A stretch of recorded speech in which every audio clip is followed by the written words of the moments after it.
right? So very good morning to you all. I welcome you all for today's EMF class.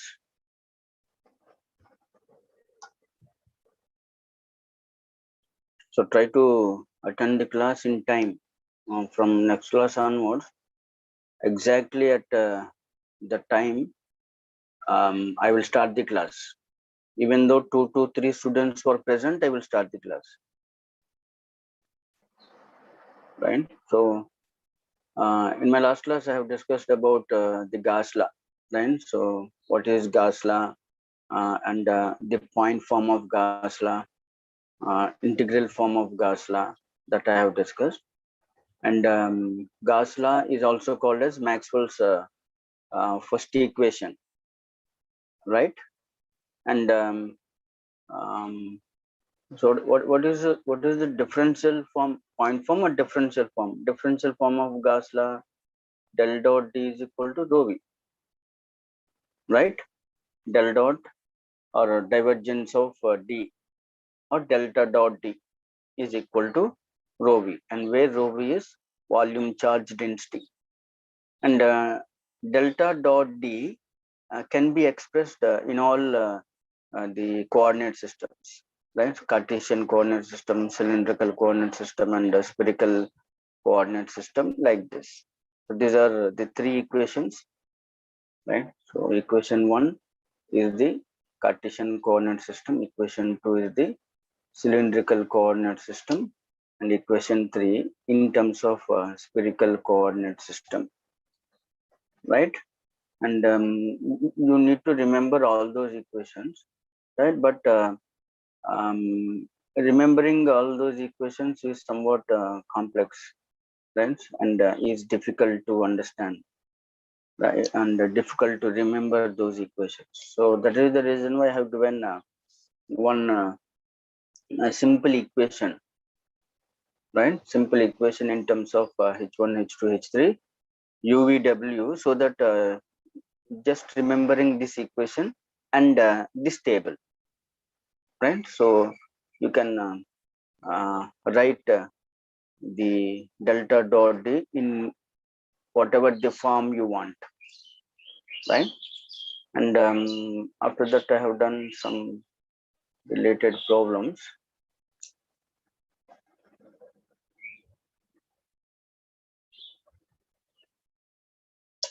And we have been discussing about the applications of Gauss law, right? So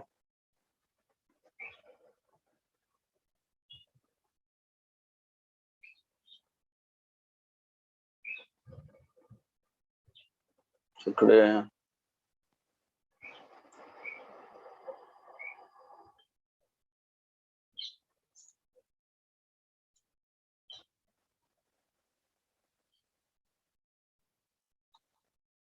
Gauss law applications,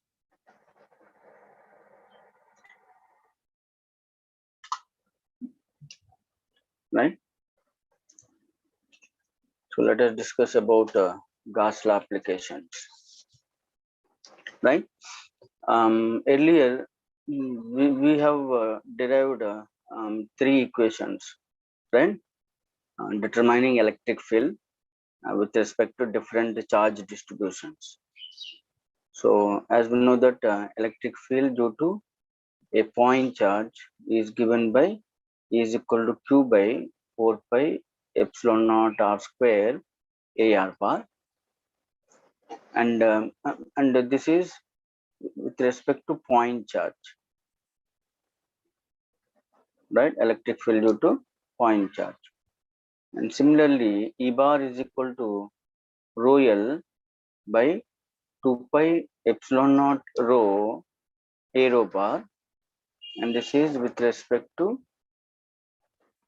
line charge. And E bar is equal to rho S by 2 epsilon naught AN bar, and this is with respect to surface charge, right?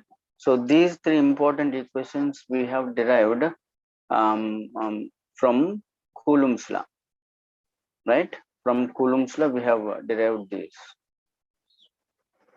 right? Coulomb's law, we have derived these equations, right? So all these three equations can also be derived using Gauss law, right? All these three equations can also be derived using Gauss law, right? With a simple procedure, right? Procedure is simple.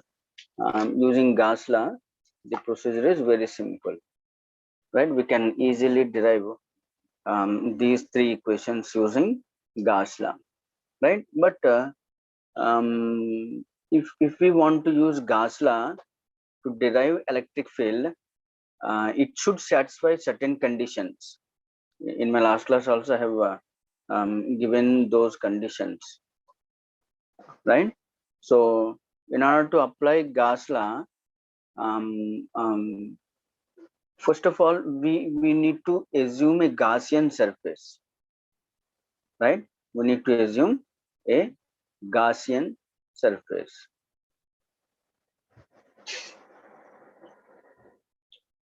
A Gaussian surface. We need to assume a Gaussian surface, right? Gauss law. While discussing Gauss law itself, I have narrated that this is the inner sphere of radius A, and this is the outer sphere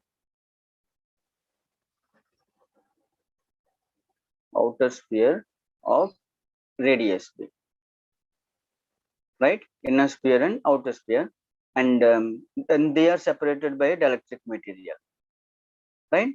So in between inner sphere and outer sphere, we have assumed an imaginary spherical surface, right? In between in between inner sphere and outer sphere, we have assumed an imaginary spherical surface, right? Imaginary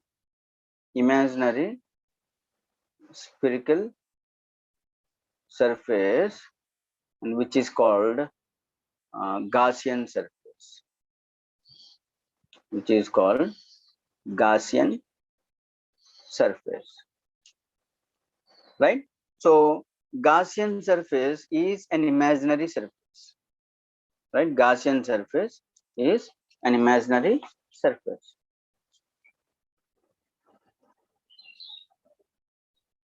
Gaussian surface is an imaginary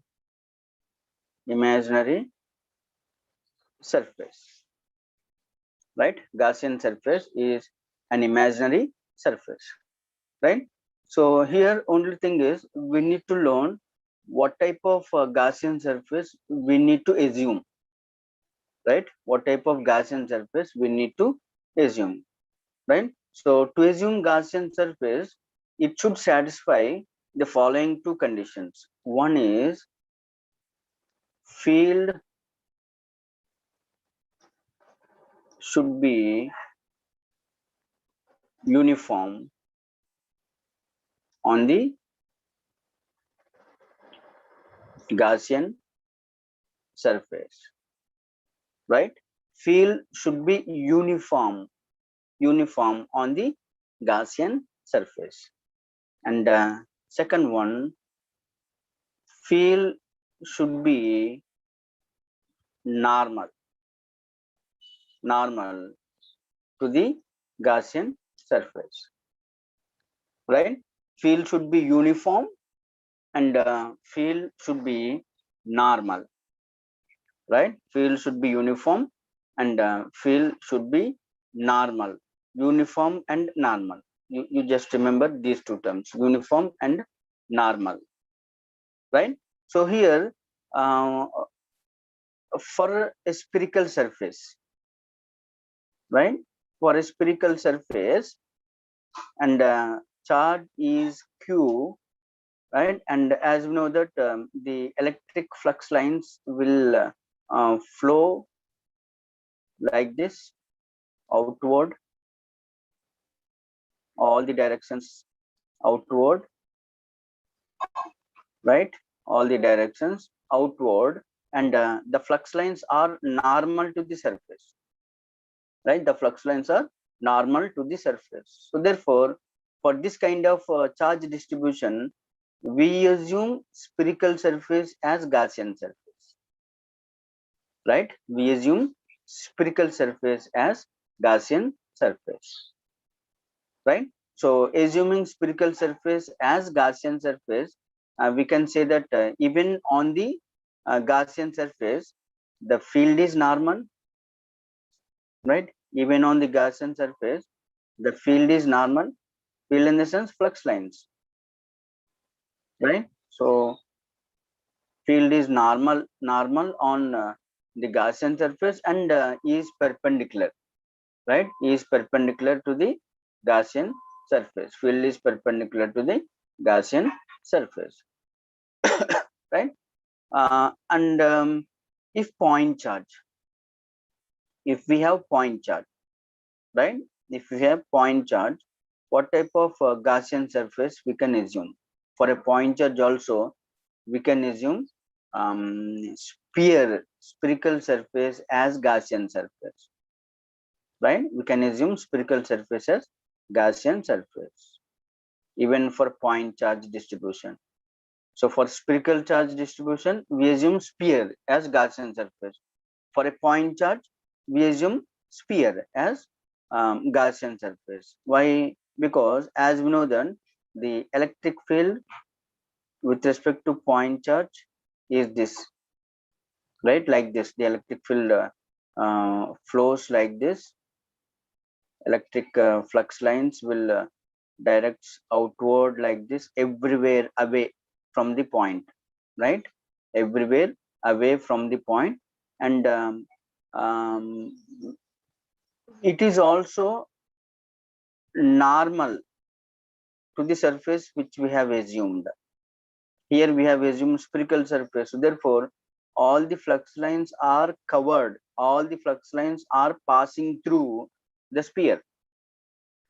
None of the flux lines are left out, right? All the flux lines are passing through the spherical imaginary Gaussian surface, right? And now let us say line charge, right? So this is the line charge, right? This is the line charge. Now what type of Gaussian surface we can assume? What type of Gaussian surface we can assume? Here we cannot assume a spherical surface as Gaussian surface, right? We cannot assume spherical surface as Gaussian surface, right? So for example, if we have assumed a spherical surface as Gaussian surface like this, so this is the Gaussian surface, then as we know that the electric field is normal to the line like this, everywhere is normal. Everywhere is normal, right? Here, so these are and this is the electric field due to a line charge, right? So electric field due to a line charge, right? So if we assume a spherical surface, what are the condition? Field should be uniform and field should be normal, right? Field should be uniform and field should be normal, right? So here field is not uniform. If we assume a spherical surface, field is not uniformly distributed on the spherical surface, right? So that means what? Some of the flux lines are tangential to the surface of the sphere here, right? For example, this one, if you consider this, right? If you consider this flux line, right, and this is tangential to the spherical surface, right? This is tangential to the spherical surface, right? And even here, this also, and this is also, this flux line also tangential to the spherical surface. It is not normal, right? It is not normal to the spherical surface, right? So therefore the field is not uniform on the spherical surface, and the field is not normal to the spherical surface, not uniform and not normal. So the conditions are not getting satisfied. So therefore we cannot assume sphere as Gaussian surface for a line charge. Then what type of surface we can assume for a line, right? What type of uh, um, surface we can assume for a line? So we can assume a cylindrical surface as Gaussian surface, right? So like this. So this is the cylindrical surface, right? So this is the cylindrical surface. Then the electric field is this. With respect to line charge, as we know that the electric field is this. So this is the electric field due to line charge.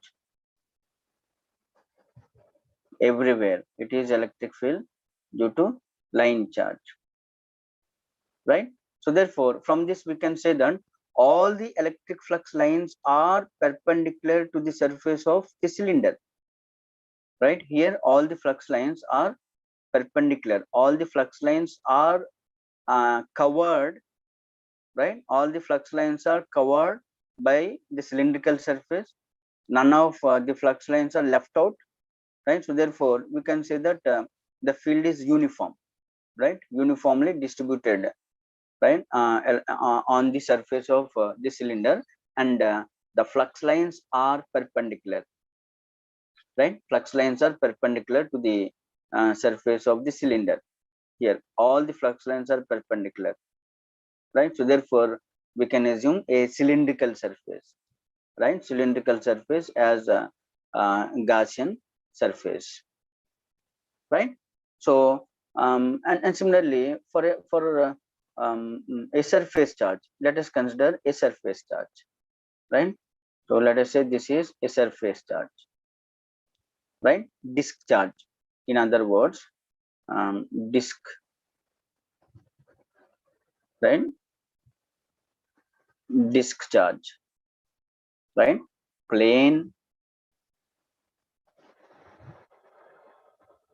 disk, or a surface, right? All these terms are same at this context, right? So this is the surface disk charge I have considered, right?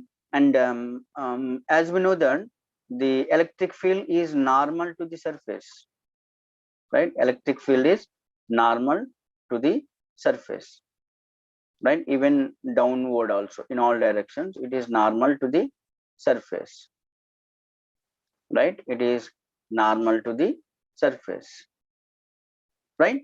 So now what type of Gaussian surface we can assume for this?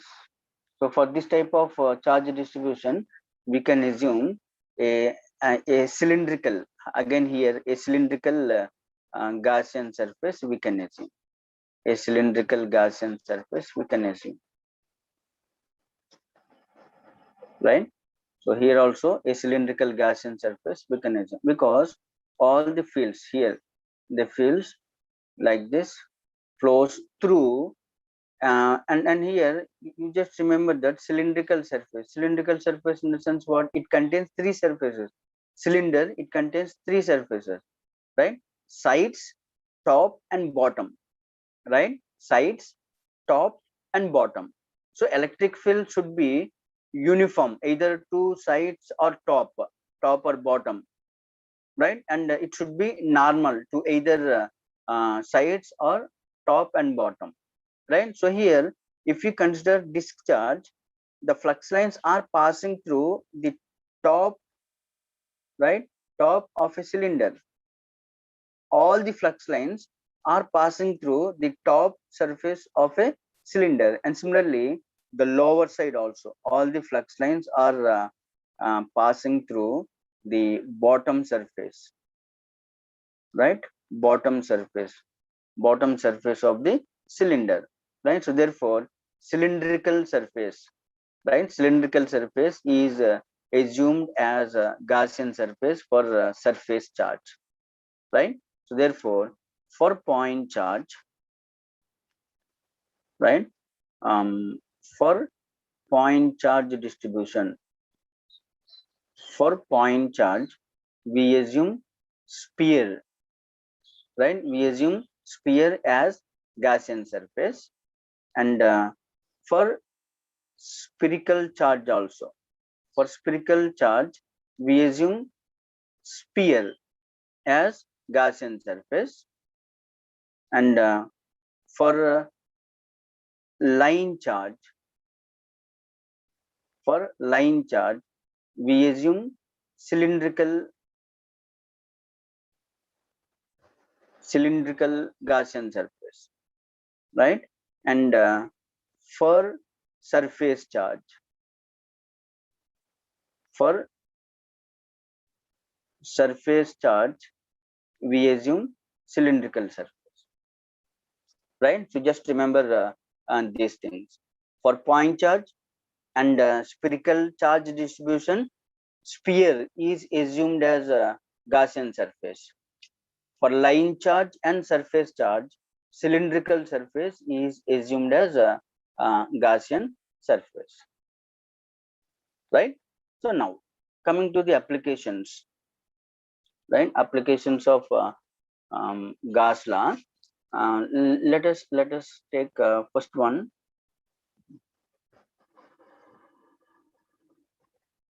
electric field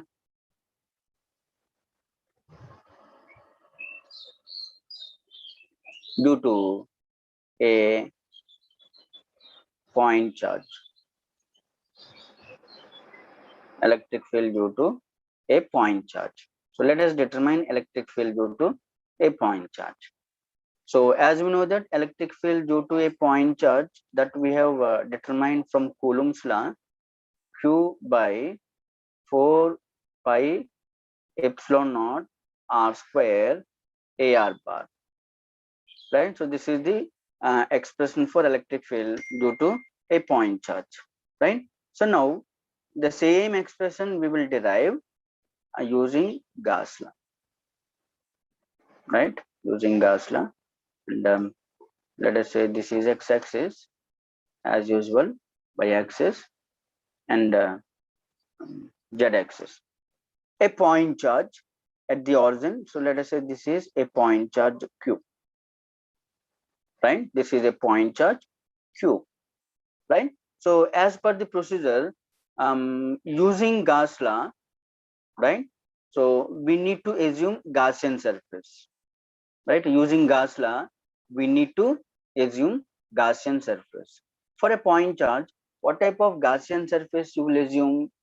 You will assume a sphere as a Gaussian surface, right? So therefore, a spherical surface is assumed, right? A spherical surface is assumed as Gaussian surface, and the radius of the sphere is r, right? R is the radius of the sphere, and AR bar is the unit vector along the direction of the radius, along the increasing component of the radius.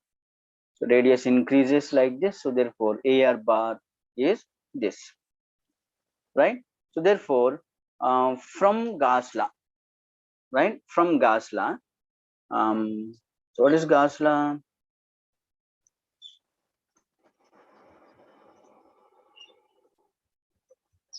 From Gauss law,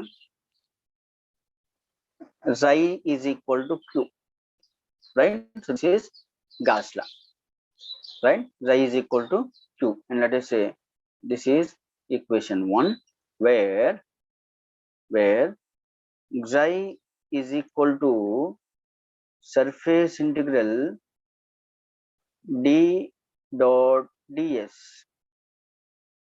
right? Xi is equal to surface integral d dot ds, and let us say this is equation 2, right? So this equation I have derived earlier, and there I have told you to remember this equation, right? So let me go back and show you where we have derived this equation.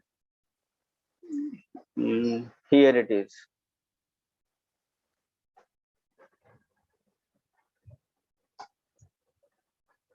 Yes, here, this one.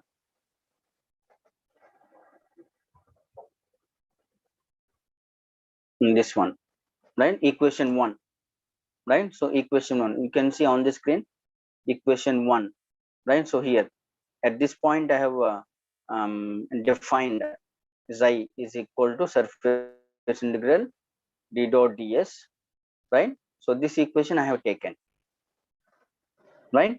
So xi is equal to this one, right? And uh, q is equal to q enclosed, right? Q enclosed. So as per the definition of Gauss law, so what is the definition of Gauss law? Gauss law states that the mm, total flux passing through any imaginary surface is equal to charge enclosed on that surface. That is the definition we have defined, right, for Gauss law, right? The total flux passing through any imaginary surface is equal to total charge enclosed by that surface, right? Total charge enclosed by that surface. So this is nothing but Gaussian surface, right? Gaussian surface. So Gaussian surface is nothing but an imaginary surface. We are imagining, right? We are imagining a surface, right? So what is the charge enclosed on the surface? The charge enclosed on the surface of the sphere is q itself, right? Is q itself, right? Because there is a charge inside, right? There is a charge q inside, right? There is a charge q inside, right? So therefore, whatever the total charge is there inside, the same charge appears on the surface of the Gaussian surface, right? So therefore, as the total charge inside the sphere is q, the charge on the surface of the sphere is also q.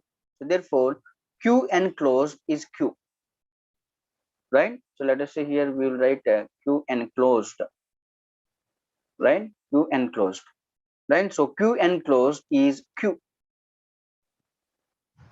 right? With respect to point charge, q enclosed is q, right? So now from equation 2, right? From equation 2, right? From equation 2, xi is equal to here. What is one condition here? The field, the charge should be uniform, right? Uniform on the surface. So uniform in the sense what? D is constant. So therefore, D can be taken outside, right? D can be taken outside.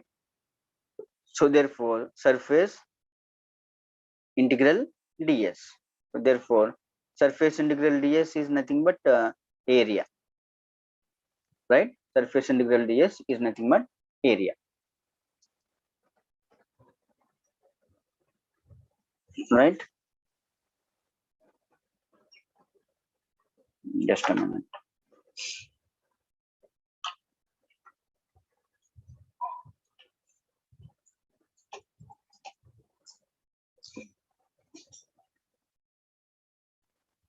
right?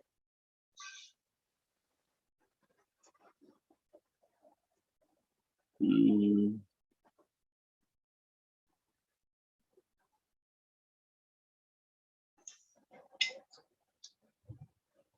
okay, just a minute. Once again, I will share the screen. Um,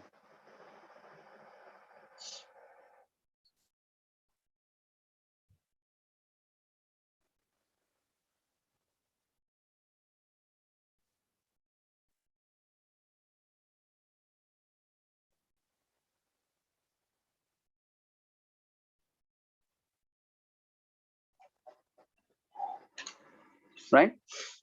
So D is equal D into area, right? Xi is equal to the charge is uniform, right?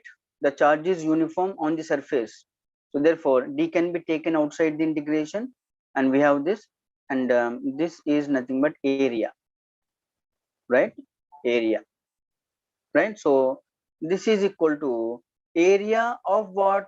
Area of the Gaussian surface, area of the Gaussian surface. So what is the area of the Gaussian surface? What is Gaussian surface here? Spherical surface of radius r. So therefore 4 pi r square, right? 4 pi r square, right? So therefore let us say this is equation 4, right? So therefore equation 3, q enclosed is q, and equation 4, xi is equal to d 4 pi r square. So therefore from equation 1, right, from equation 1, xi is equal to q, right? From equation 1 and 3 and 4, right? From equations 1, 3 and 4, right? That means equating equation 3 and 4, it is simply, right? So therefore d 4 pi r square is equal to q, right? 4 pi r square is equal to q, and this implies d is equal to q by 4 pi r square, right? D is equal to q by 4 pi r square, and d is a vector, right? So therefore writing this in vector form, d bar is equal to q by 4 pi r square ar bar, right? And from this we can write E bar, electric field, is equal to q by 4 pi epsilon naught r square ar bar, right? Since d bar is equal to epsilon naught E bar, so this relation we have seen earlier, right? So d bar is equal to epsilon naught E bar. So therefore E bar is equal to q by 4 pi epsilon naught r square ar bar. So this is how we can derive electric field due to a point charge, right? Electric field due to a point charge, right? Using Gauss law, right? Using Gauss law, right? And now let us determine electric field due to a line charge, right? So after discussing this, I will close my session. So electric field due to a line charge, then electric field due to a line charge using Gauss law, right? Using Gauss law. In examination, they will ask you in particular, right? So derive the expression for electric field due to a line charge using Gauss law. Then only you have to use this method. Otherwise, you have to derive using earlier whatever I have derived, whatever the procedure I have followed earlier. That procedure you have to follow, right? So now let us take a line charge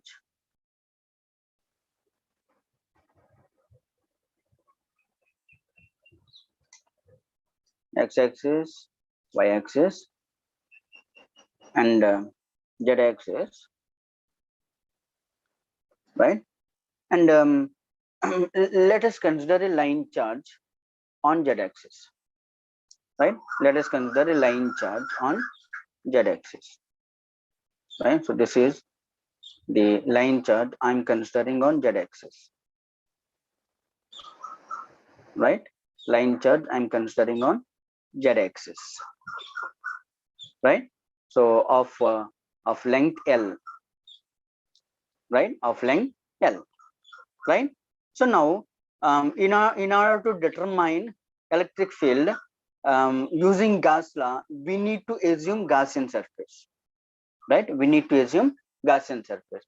What type of Gaussian surface I can assume here? Earlier I have discussed, right? So for a line charge, cylindrical surface is assumed as Gaussian surface, right? So therefore a cylindrical surface, right? A cylindrical surface is assumed as Gaussian surface. A cylindrical surface is assumed as Gaussian surface, right? And the length of the cylinder is L, right? The length of the cylinder is L, right? So because the length of the line charge is L, so therefore we are assuming a cylinder of length L, right? So here using Gauss law, right? So what is Gauss law? Xi is equal to Q enclosed, right? Xi is equal to Q enclosed.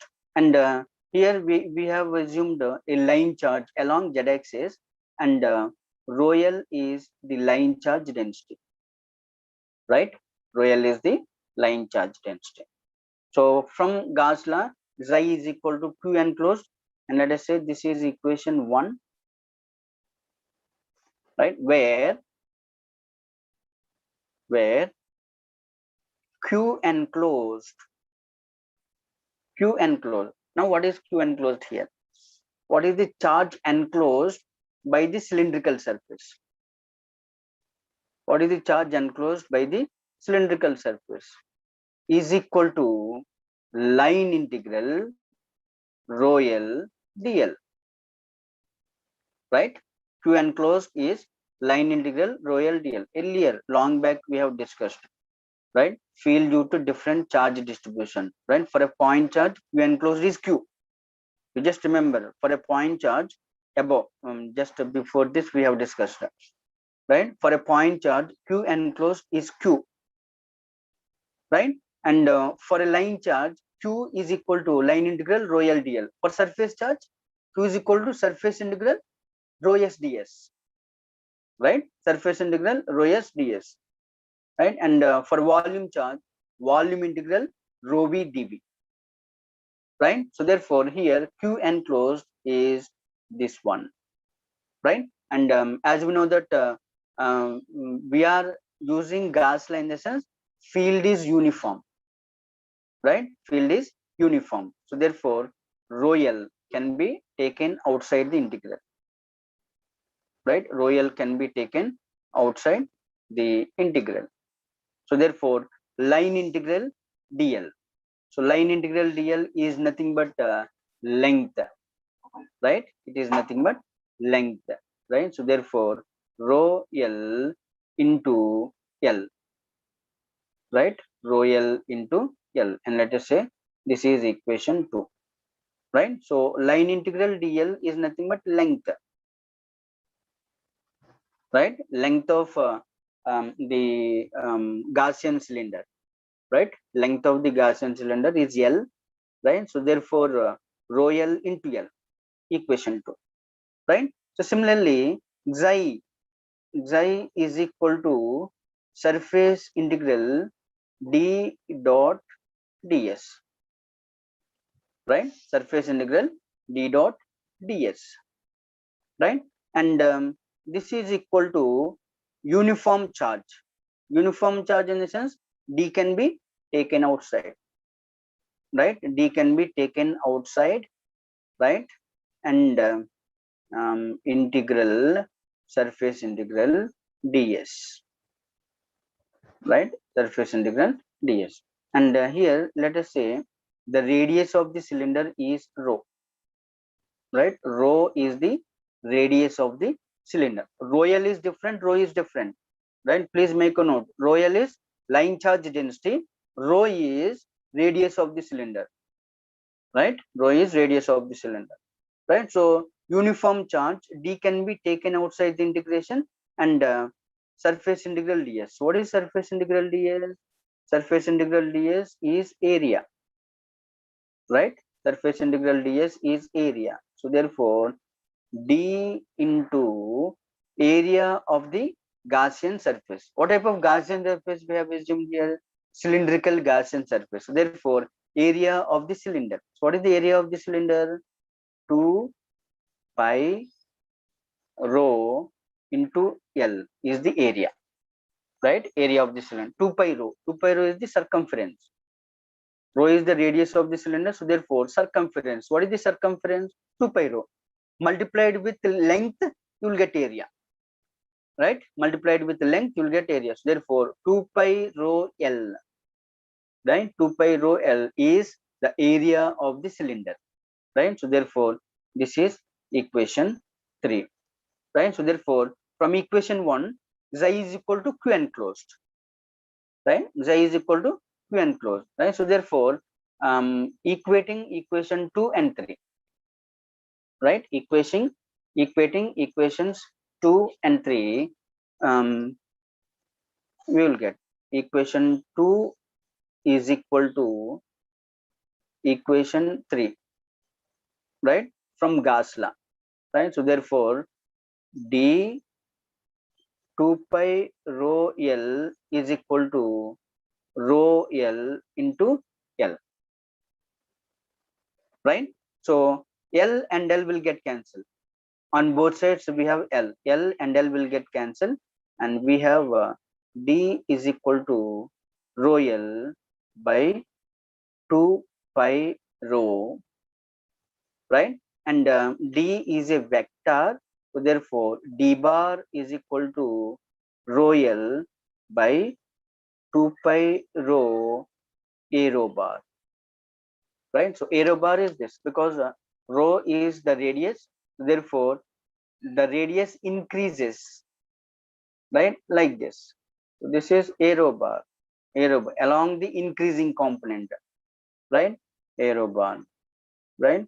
And if we know d, we can determine e bar. Therefore, e bar is equal to rho L by 2 pi epsilon naught rho a rho bar, right? So this is the, like, since d bar is equal to epsilon naught e bar, right?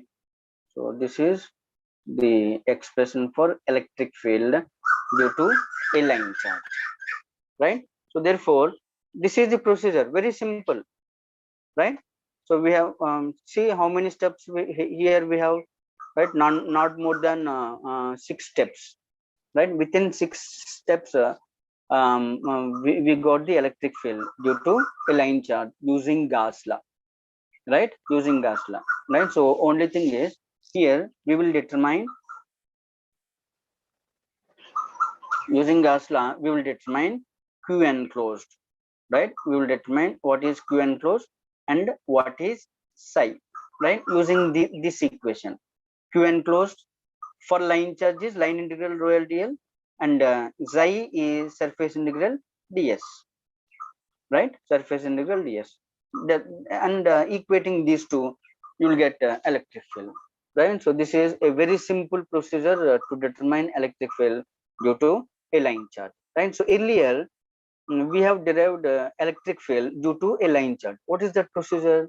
Let me go back and show you the procedure, how complex it is. Yes. So this is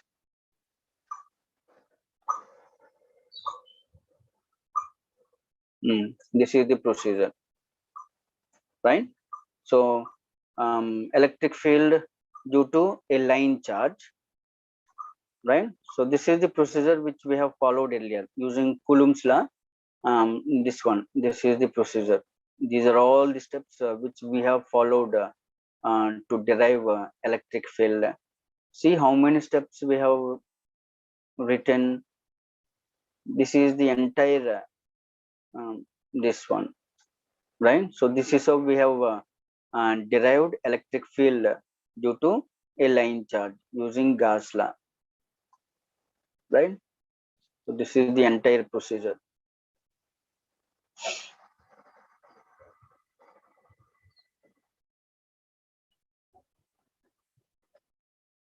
Right? So many steps and so many equations we have written right, to determine electric field. But whereas using Gauss law, it is very simple, right? Not more than 6 or 7 steps. Within 6 steps, we can find out the electric field. Here it is, right? Very simple procedure using Gauss law. We have derived electric field, right? So by following the similar procedure, we can also determine electric field due to a surface charge, that we will see in the next class, right? um, and once again I'm telling you, just a minute.